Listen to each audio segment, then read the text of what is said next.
Hello everyone, welcome back to my channel. আজ class 8-এর পদার্থের প্রকৃতি চ্যাপ্টারের কিছু প্রশ্ন উত্তর তোমার সাথে আলোচনা করছি, তো তোমরা সেগুলো দেখে নাও।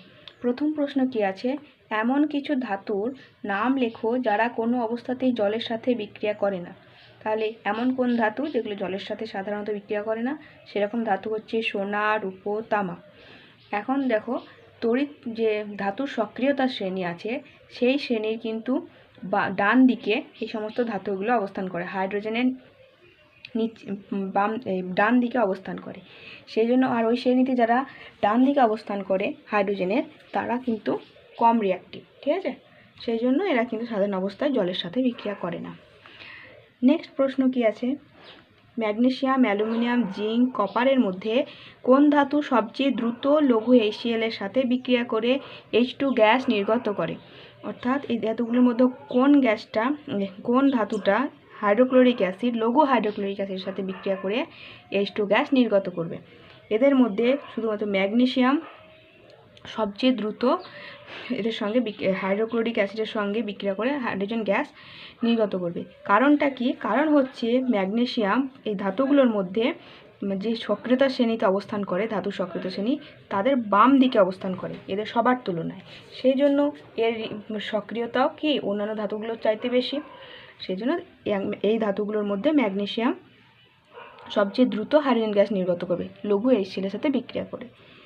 ঠিক আছে, ম্যাগনেসিয়ামের সঙ্গে লঘু HCl এর বিক্রিয়ায় সমীকরণটা দেখিয়ে দিচ্ছি। ম্যাগনেসিয়াম HCl করে ম্যাগনেসিয়াম Mg2 ম্যাগনেসিয়াম ক্লোরাইড আর হাইড্রোজেন গ্যাস উৎপন্ন করে। অ্যালুমিনিয়ামের সঙ্গে হাইড্রোক্লোরিক অ্যাসিড বিক্রিয়া করে কি উৎপন্ন করবে? Aluminium chloride AlCl3 plus H2 hydrogen gas. ঠিক আছে, আর জিঙ্কের সঙ্গে বিক্রিয়া করে কি করবে? লঘু HCl জিঙ্ক ক্লোরাইড ZnCl2 আর সঙ্গে হাইড্রোজেন গ্যাস উৎপন্ন করবে। তো সব ক্ষেত্রে একটা ক্লোরাইডের লবণ উৎপন্ন করছে আর সঙ্গে হাইড্রোজেন গ্যাস উৎপন্ন করছে। ঠিক আছে, আর কপার লঘু HCl এর সঙ্গে বিক্রিয়া করে না।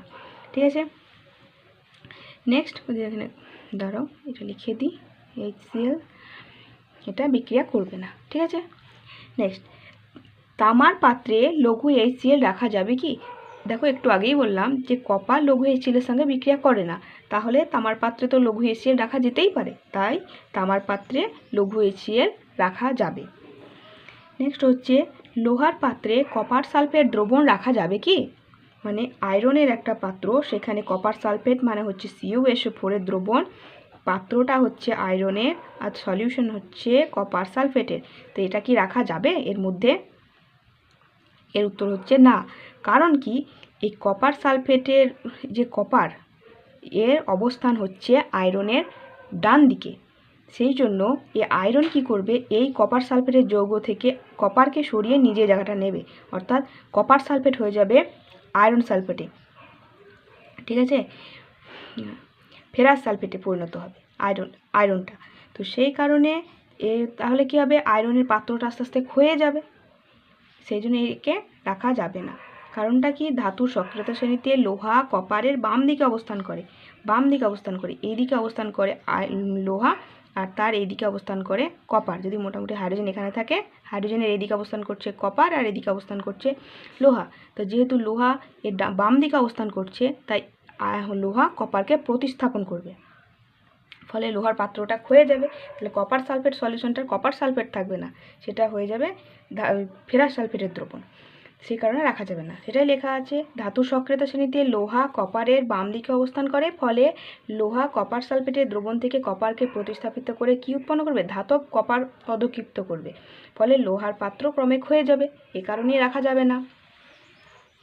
নেক্সট হচ্ছে, জিঙ্কের সঙ্গে লঘু সালফিউরিক অ্যাসিডের বিক্রিয়াতে কি উৎপন্ন হবে? আমরা দেখলাম এগুলো, আগেরটা দেখলাম লঘু HCl এর সঙ্গে, এখন দেখব লঘু সালফিউরিক অ্যাসিড। সালফিউরিক অ্যাসিড মানে হচ্ছে H2SO4, এর সাথে জিঙ্কের মানে Zn এর বিক্রিয়ায় কি উৎপন্ন হবে? জিঙ্কের সাথে লঘু সালফিউরিক অ্যাসিডের বিক্রিয়াতে জিঙ্ক সালফেট এবং হাইড্রোজেন গ্যাস উৎপন্ন হবে। তাহলে জিঙ্ক আর সালফিউরিক অ্যাসিডের বিক্রিয়াতে কি উৎপন্ন হবে? Zinc sulphate ZnSO4 plus H2 hydrogen gas উৎপন্ন হবে। বুঝা গেল? জিঙ্কের সঙ্গে সালফিউরিক অ্যাসিডের বিক্রিয়ায় এটা উৎপন্ন হবে। নেক্সট হচ্ছে, সোনাকে অলঙ্কার তৈরিতে ব্যবহার করার কারণ কি হতে পারে? অর্থাৎ সোনাকে অলংকার হিসেবে অলংকার বানাতে সোনাকে চুজ করার কারণটা কি? কারণ হচ্ছে এর প্রসারণশীলতা, অর্থাৎ অন্যান্য ধাতুর তুলনায় সোনাকে অনেক পাতলা করা যায়, তার সেটা একটা ফেসিলিটি আছে। আর এছাড়া হচ্ছে নরম, এটা সহজে কেটে বিভিন্ন নকশা ডিজাইন করা যায়, সেই জন্য এটা নরম, এই নমনীয়তা ধর্মটাকে কাজে লাগানো যায় গয়না তৈরির ক্ষেত্রে। আর এছাড়াও আছে উজ্জ্বলতা, আর এর রং, একটা ধাতুর একটা কী থাকে, উজ্জ্বলতা থাকে, এক্ষেত্রে সোনার উজ্জ্বলতা অনেকটা বেশি, আর এর উজ্জ্বল হলুদ বর্ণটা এই গয়নার জন্য বা অলংকারের জন্য কিন্তু খুব উপযোগী হয় সেই জন্য। আর এছাড়া কি আর একটা ধর্ম আছে, সাধারণ অবস্থায় জল, বাতাস, অ্যাসিডের সঙ্গে সোনা কিন্তু বিক্রিয়া করে না, তাহলে এটাই সবচেয়ে বড় কারণ যার জন্য অলংকার তৈরিতে সোনাকে ব্যবহার করা হয়। ঠিক আছে, তো আজকে এতটুকুই তোমাদের সাথে আলোচনা করলাম। দেখা হবে নেক্সট ক্লাসে, ততক্ষণের জন্য তোমরা ভালো থেকো, সুস্থ থেকো। Thanks for watching.